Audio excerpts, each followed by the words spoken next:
Thailand is in Zimbabwe, as Graham has said. Basically, it existed, just a brief bit, it existed like all other nations as a kingdom when it's born.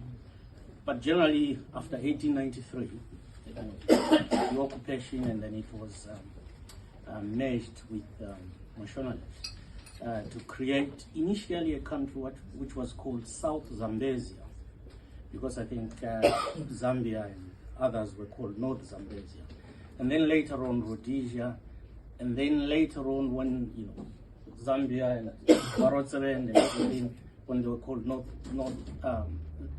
Rhodesia, we were called South Rhodesia, and then Rhodesia, Zimbabwe, and then Zimbabwe.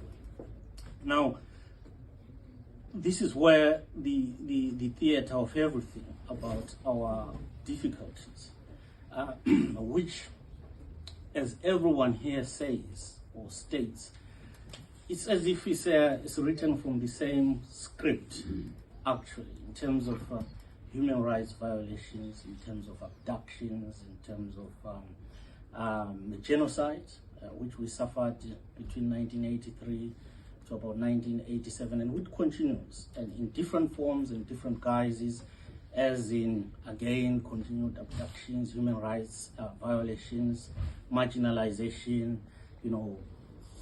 education, cultural imperialism, language imperialism, land. At the moment is a big issue, where people are being displaced from their land or their homelands and move to other places, or end up having to move a lot to countries like South Africa and obviously overseas, which then brings us to the major concept of self-determination, because those rights are violated, people's rights are taken away. So in Matabeleland, like in most in your countries, which I think, if I'm narrating these things, these concepts, genocide, human rights violations, marginalization, displacements, abductions, I guess it rings, it's common to all of us. And therefore in Matabeleland, there is, again, an agenda to basically, the buzzword that we tend to use alongside self-determination is restoration of our nation and the restoration of our human rights. And which is why the organization that I come from is called the 1893 Matabeleland Human Rights Restoration Movement. 1893 because that's where the occupation started, and that's where our problem started.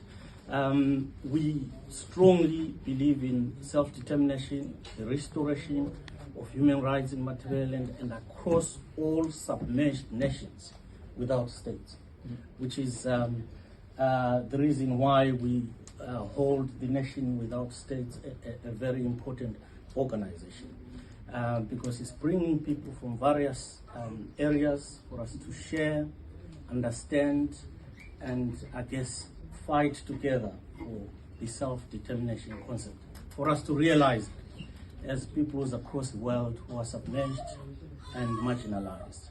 So thank you very much, Greg. Thank you very much. I think it's very important that we push this struggle forward, we work together, we share experiences, we build up alliances, and we move this struggle forward. Thank you very much. I'll take a picture.